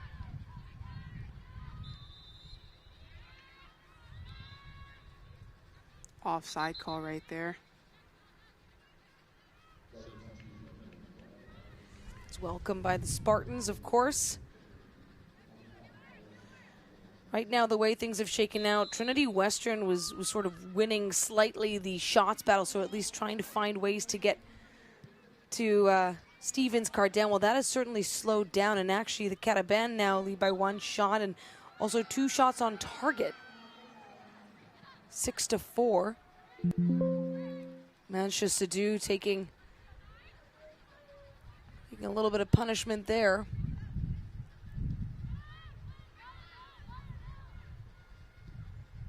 On the ground, that's Emily Watchman, 4th year from Edmonton, Alberta for the Trinity Western Spartans.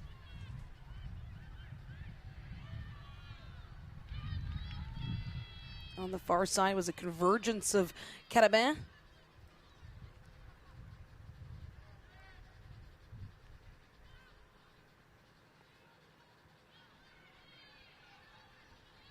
Trinity Western looking cut that lead in half. It has absolutely been the most important aspect of this match right now. Great footwork, finally getting some action in our favorite corner. In the favorite corner, and no favorite team, just whatever comes. We will see what happens. Not at all. Hasn't got too many corner kicks from there, though. Until, oh, just kidding. Oh, no, they are getting a corner kick off that one. They are getting a corner kick. Yeah, it was a throw-in, and that led to this. There have been very few corners in this match as it is for the Carabins. They have 1. Now this would be a game changer if the Spartans can capitalize on this opportunity and put this one in the back of the net. But look at this wind right now. You're seeing it on the flags. Sadu, she's got a great curve. We've seen it. And some earlier free kicks. Goes in for the chase. Fortunately, I don't think the wind helped her much on that one. No, in fact, definitely kept that ball moving in the wrong direction.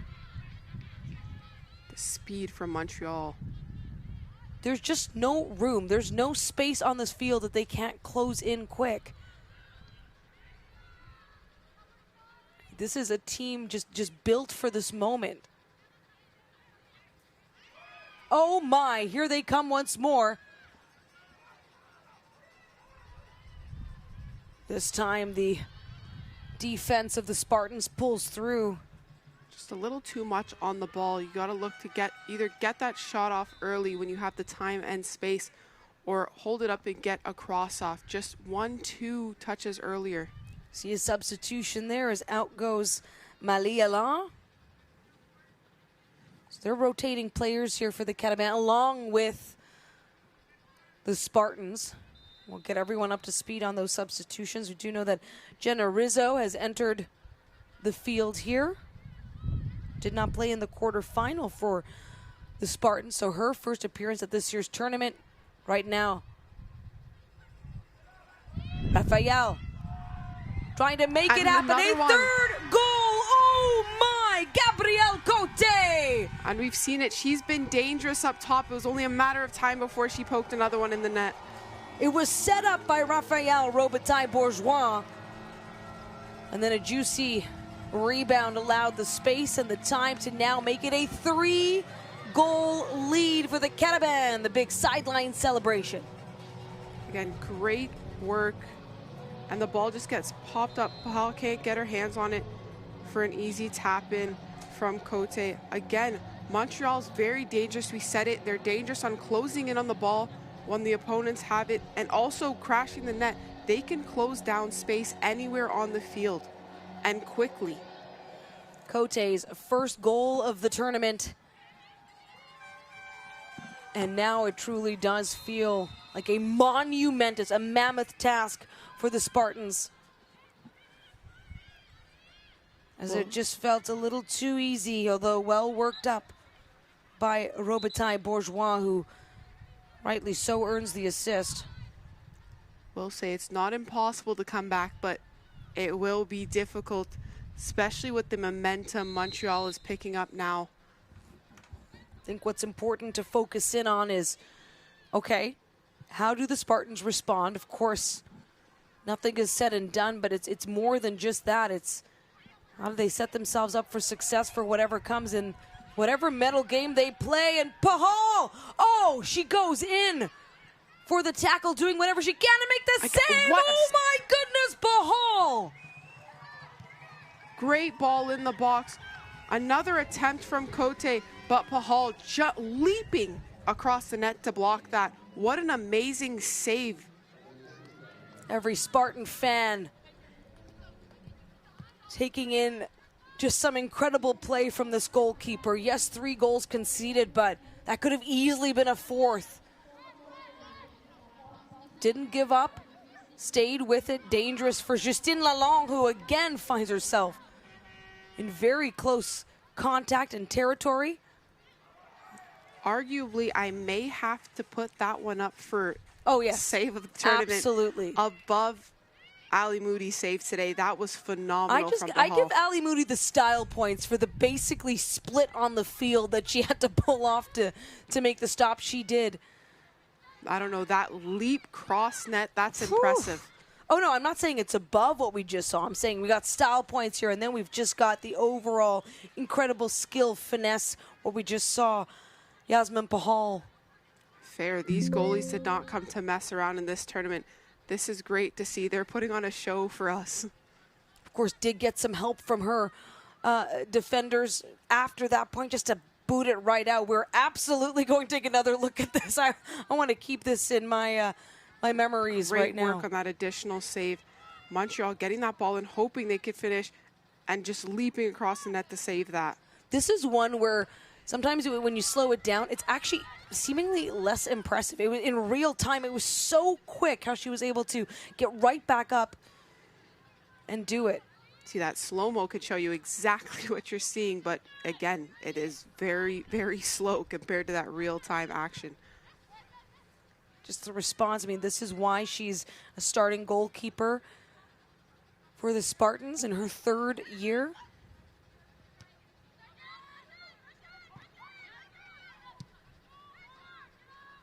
I find slow-mo works a lot better on goals, not as much saves, because you slow it down a little too much, it really just looks like they're walking at that point.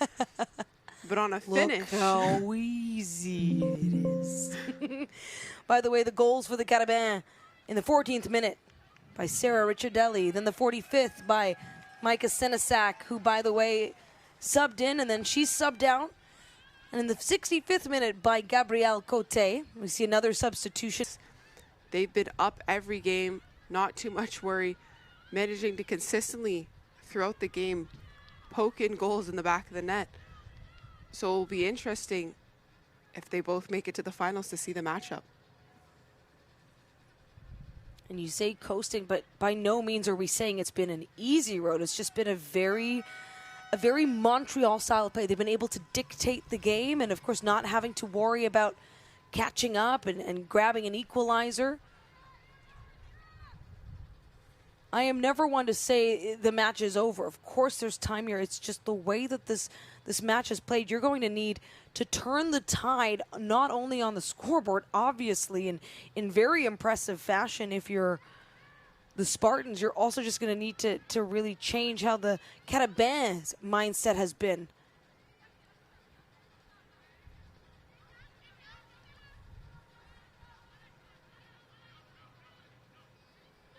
Could very easily see another added to the tally. Lalonde even had some support. They're just really well positioned where they need to be. Gabrielle Cote as well, looking to score a brace.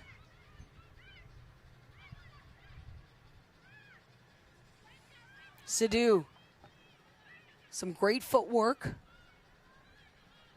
Has Kylie Hendricks through the middle. On the far side, Bajpai rather. To keep it in play, can the Spartans get by? No. A solid tackle by the Carabins. Again, another opportunity for the Spartans to capitalize on another set piece.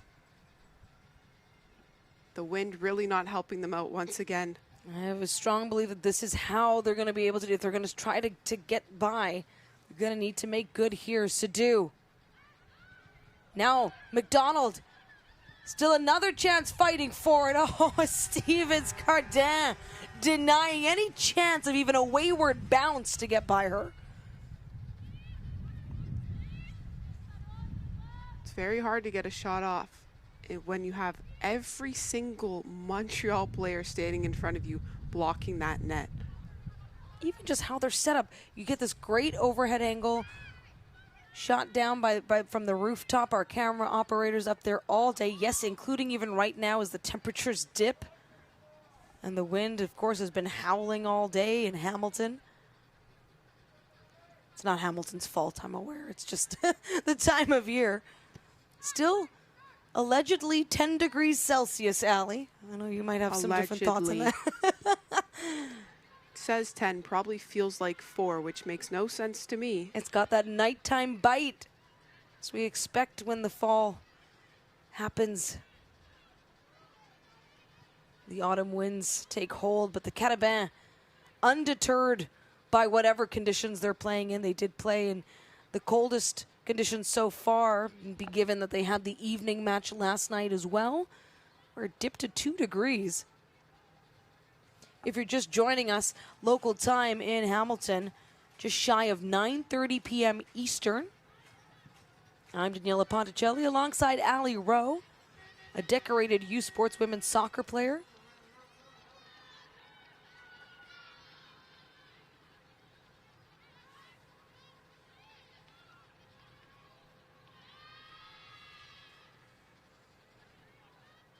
In the 75th minute we go.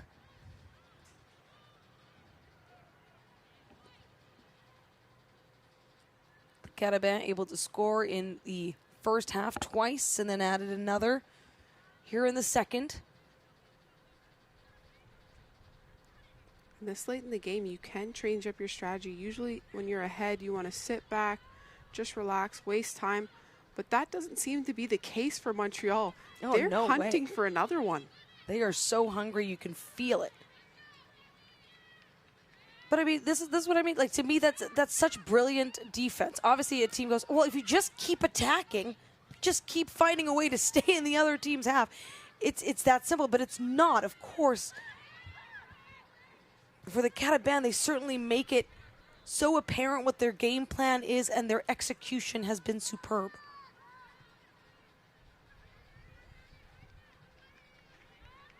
And it's not even necessarily that the Spartans aren't, you know, such a strong, solid team. Again, the top 8 in the country are here in Hamilton to compete for this championship. Now the Carabins, they have numbers. Justine Lalonde. Oh, off the post. My. Oh, Lalonde just knew it.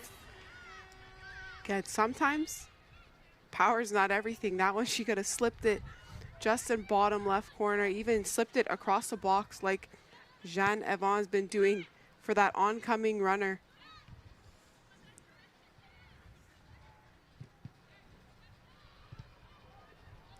Feel every hit, point, and celebration as if you're standing right on the sideline. Our passionate team unlocks a world of possibilities with digital broadcasting made simple, bringing heart-pounding action directly to millions of fans. Proudly Canadian, ISI Live, be there. My, oh my, it's been a very thrilling match, especially if you're a Carabin fan. There are many in the grandstands here at McMaster University watching on. Manages to do, trying to take it in herself. But the Carabins are hungry, and they want another one. They're going to use that speed. Watch out, Gabrielle Cote! But it's in on her feet, and down goes Clara Chudley of the Spartans. Some say the best offense is great defense, and Montreal surely lives by that. They have great defense closing down quickly, which allows their offense to be free, creative, and attack as much as they want because they win the ball back quickly. It has been an impressive showing here. Here's a look at that last run by Cote. So close, and just tries to get that ball up, but gets above the ball, rolls over it, and kind of takes out the legs of the Trinity Western player, Clara Chudley.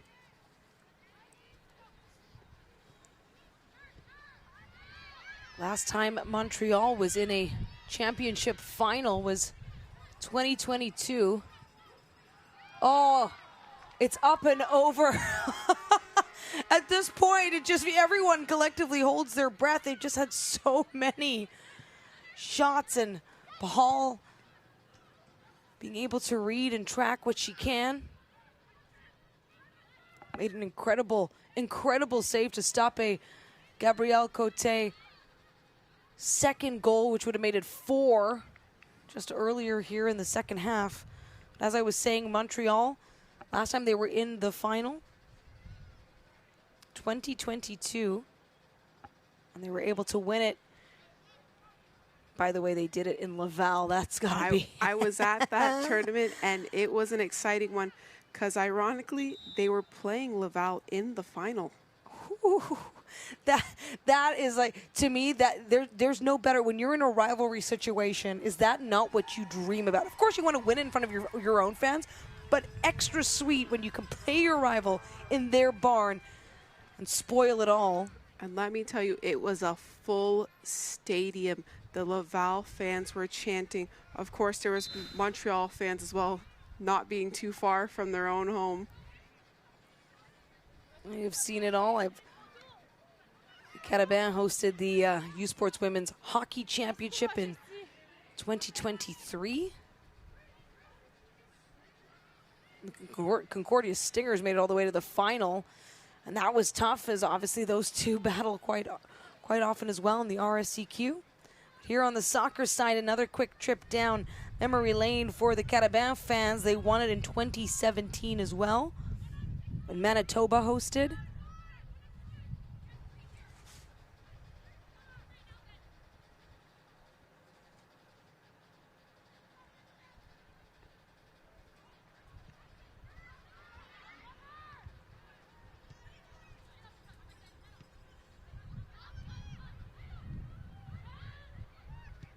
And I should mention that is it. 2 national titles. Montreal not giving up on that attack. Not at all. They're chasing a 3rd title now. Of course, this is the semifinal, so they want to play for that banner.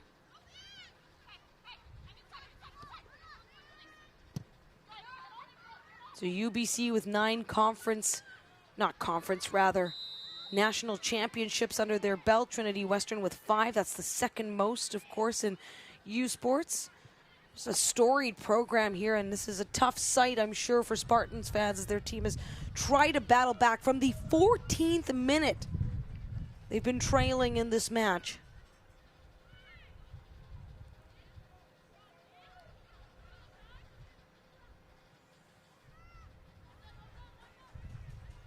I'm sure you're very familiar, Ali, just given your Nationals appearances and just knowing, of course, about the prominent youth sports programs. But what the Spartans bring, it's this different type of grit, and they're a team that loves to challenge themselves. They set up preseason road trips. This year they went to California. They've done that in the past as well, just down the coast, of course, from BC. But you know, they bring a heart and a passion, of course, that has led to those 5 titles. And right now, staring down the very likelihood that they'll be playing in a bronze medal match Sunday. And that's one thing You really want to challenge yourself. If you want to make it to play the best of the best, you have to start early. You have to start training early. You have to play the best of the best early, kind of assess your situation where you're at, see where you need to improve and what you need to fix before you get to this major stage. Really liked what head coach Graham Roxburgh had to say about his team, and you know, every coach very proud of the chemistry being built, and now denied once more. They're inside the box. But just talking about the importance of really focusing on these players and what it means to be a team and working together through it all.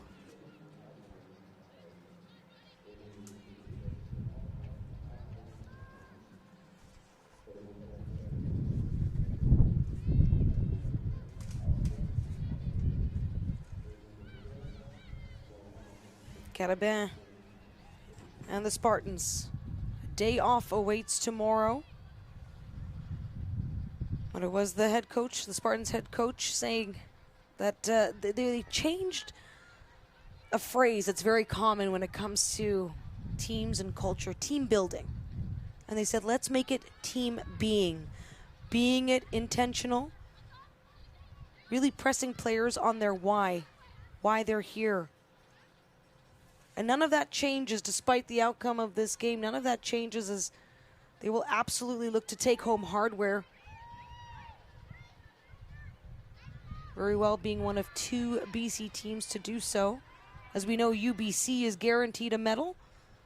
First team into the final. It was 3-2, a very different way to get to 3 goals for the Thunderbirds. Thunderbirds with 5 goals for throughout this tournament. Carabins, if they hold this final score, will have the same. However, none conceded. Of course, Rihanna McDonald has designs for other plans. McDonald forced to take the shot at the top of the box. Again, Trinity is only taking, I don't think there has been any shots inside that box. They've all been from far out. And on this Montreal goalie, Stevens Caldin, you're not going to get that unless it's perfectly placed. And of course, the Carabin defense is what's kind of forcing this. Yeah, they're crashing in on them, closing in on them quickly, and not giving them any space to get any further. But if Montreal manages to keep this up, I think they're the only team who hasn't been scored on in this tournament so far. Yeah, absolutely. Because Cape Breton was able to get a shutout this morning, but they fell in their quarterfinal. That was a consolation win. So when it comes to clean sheets, there has not been many as it is. They didn't like that 1 goal in season they let in. They said, we're never letting this happen again. Never again. All the way to the end. Of course, that is a great way to win a championship. I agree.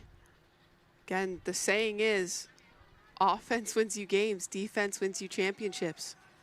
And you do need the combination, because in this event, there is no draw. There's no, there's no aggregate. It's none of that kind of thing. You have to win the match outright.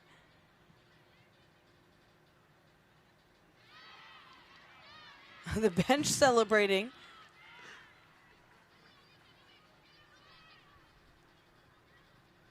In the 86th minute, in a match that has had some great pacing.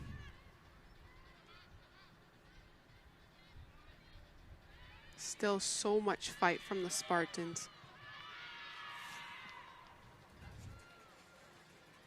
Has to be expected. I mean, this is what you do. You play your full 90 or then some. Today so far hasn't been then some. Just the 90s today. Oh, and a foul. On Karen Villain, again, she's been taking a beating today. This is not the first time she's gone down. She's taken hits left, right, and center. By the way, very impressive for Villain during the quarterfinals. She had 4 shots, all 4 on target. And that was the most of the quarterfinal day period by an individual player. You're right, she's definitely taking some punishment here. And that's the other thing is UBC was certainly in a physical match, but it wasn't like this. This is almost on a whole other level.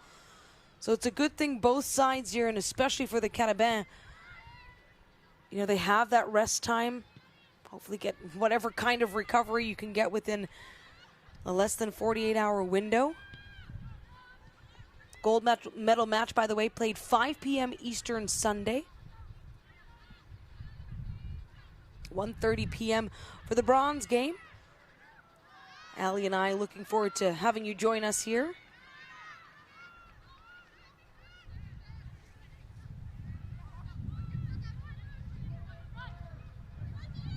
It's not just about the victory.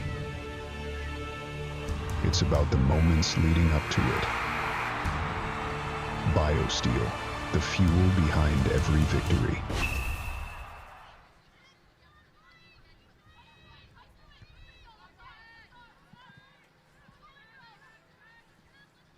Montreal with 11 shots to 8 for Trinity. Shots on goal, 8 to 6.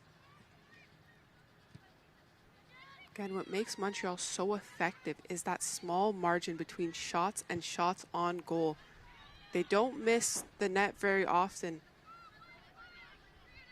They might be saved, but just know most of their shots, if not all, will be on target. We know UBC is taking note. They're well studied on all their opponents here.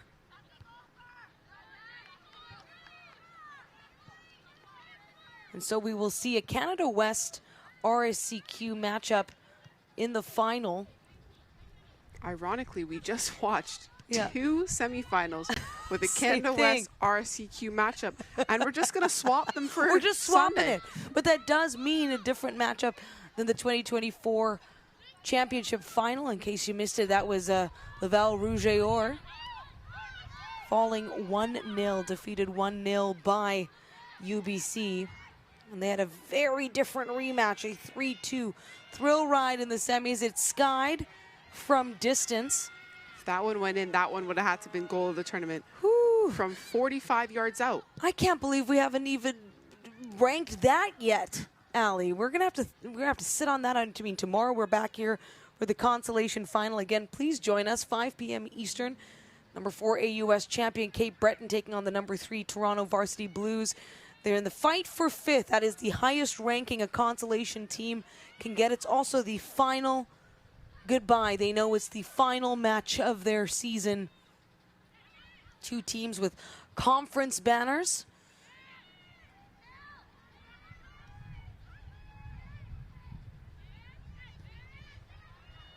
Of course, UBC and Montreal, the number 1 and 2 seeds respectively. Goes to show that the rankings reflected here in the play of these 2 teams. Great touch inside. Unfortunately, just a little too much. In the 90th minute, and there'll be a minimum of just 2 minutes here of added time.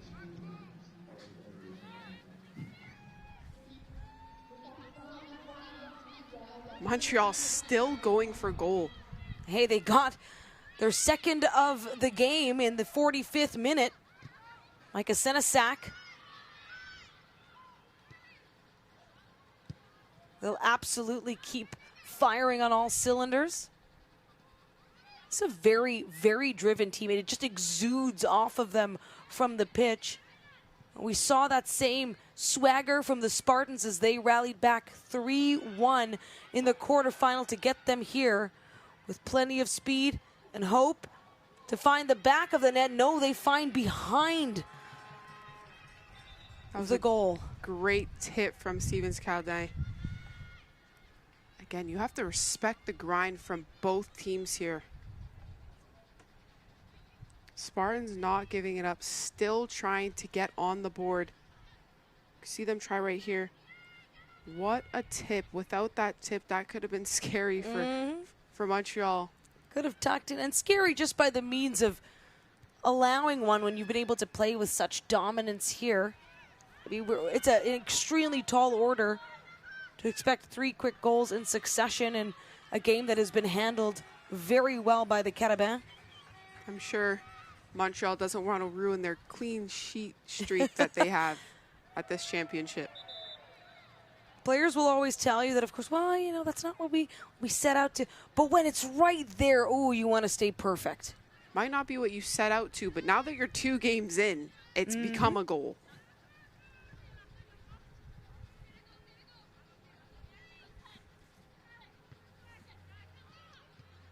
It'll be a tall order against UBC Thunderbirds, a team that put together 42 goals in the regular season alone. A foul. Again, might be able to expect a long ball, loft your back post for a tap in. Maud Legace on the ball again. We know she could aim. We know she has the accuracy. To me, her long ball is right now one of the best in this tournament. Again, just phenomenal distribution. Oh my! And it's goal number 4 for the Carabins. This one scored by Sarah Trangi. That's right, 4 different goal scorers in this match alone. And it started from a set play, delivered in beautifully by their captain, Maud Legace.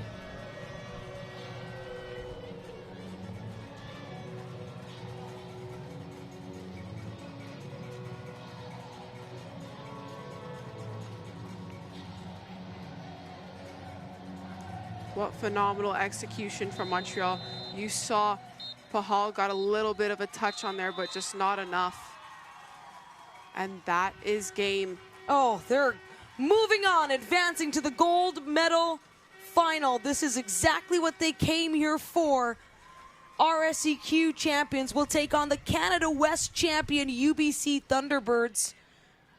It has been pure dominance from the Carabins. It was 2-0 over McMaster to get them here for their first clean sheet, and just non-stop to the very end. In fact, into the dying seconds of this match, where they were able to punch in a 4th goal scored by different players. Of course, setting the tone early, Jean Evon with 2 assists, first to Sarah Ricciardelli in the 14th minute, and that remains now as the game winner. What a phenomenal showing. Not only did they dominate the entire game, managing to score 4 goals, which is now the most goals scored by a team this weekend. Yes, in this tournament so far. And of course, the largest margin of victory at that. Prior to, it had been a 2-goal differential. First set by the Spartans as they made a great comeback 3-1 in their quarterfinals, but they were unable to find a way past Anna Bianca, Stevens Cardin. They will battle for bronze Sunday against Laval Rouge et Or. We'll set the table for you a little bit for the medal Sunday coming up. Don't go anywhere. It's a 4-0 win with Montreal Carabins over Trinity Western in this semifinal.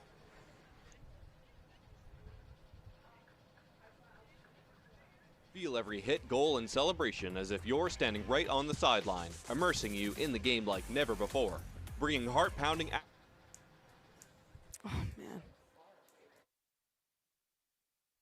digital broadcasting solutions crafted to make you feel every moment in a way like never before.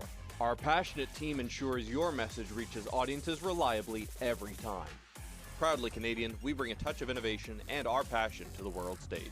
ISI Live, be there. It's not just about the victory. It's about the moments leading up to it. BioSteel, the fuel behind every victory. Hey, U Sports fans, check out shop.usports.ca for this week's promotional item from the Nike Team Collection. Visitez le shop.usport.ca pour en profiter de la promotion de la semaine de la collection Nike Team.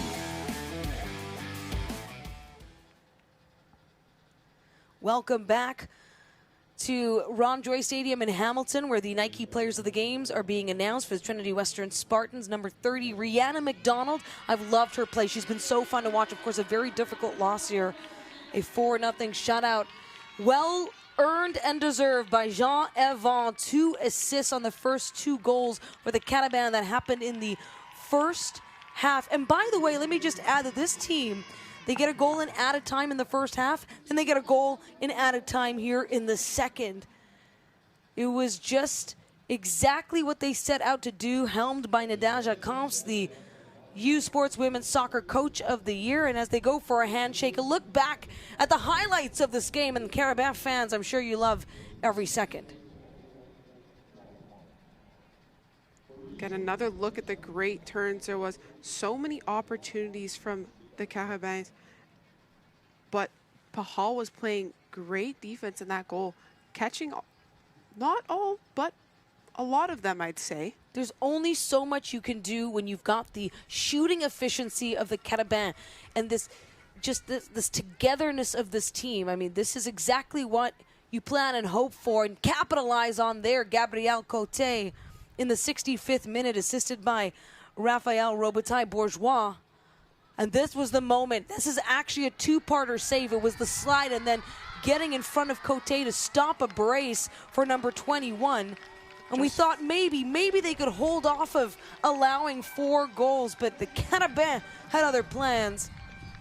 Just phenomenal efforts from both teams. Obviously, Montreal came in on top, being able to finish 4 goals and have so many of their shots on target.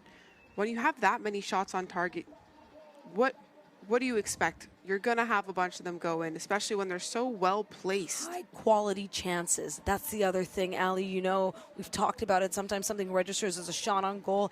It doesn't always mean it was an absolute ever-present threat, and we saw that in so many ways from the Carabins here. A lot to learn from here for this Spartans team as they do head into a bronze medal match with the Laval Rougeours. That'll be 1:30 p.m. Sunday here at Ron Joyce Stadium, if you will join us, the bronze medal game. And then 5 p.m. Eastern, that same day, gold. UBC looking for a three-peat, and of course, Montreal wants to spoil the fun and take home their 3rd national title if they can. There's the stats as they played out, but the biggest one of all, a 4-0 victory for the 2nd seed RSQ champion, Montreal Carabins.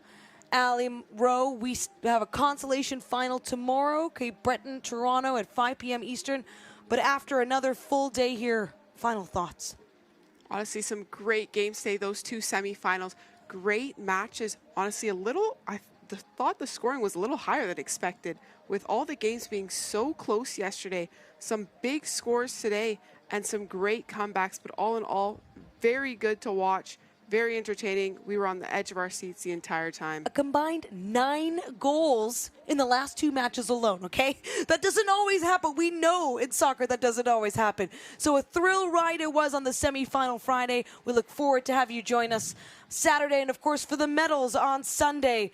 Again, the final from Ron Joyce Stadium, 4-0 for Montreal, punching their ticket to take on the UBC Thunderbirds on Sunday.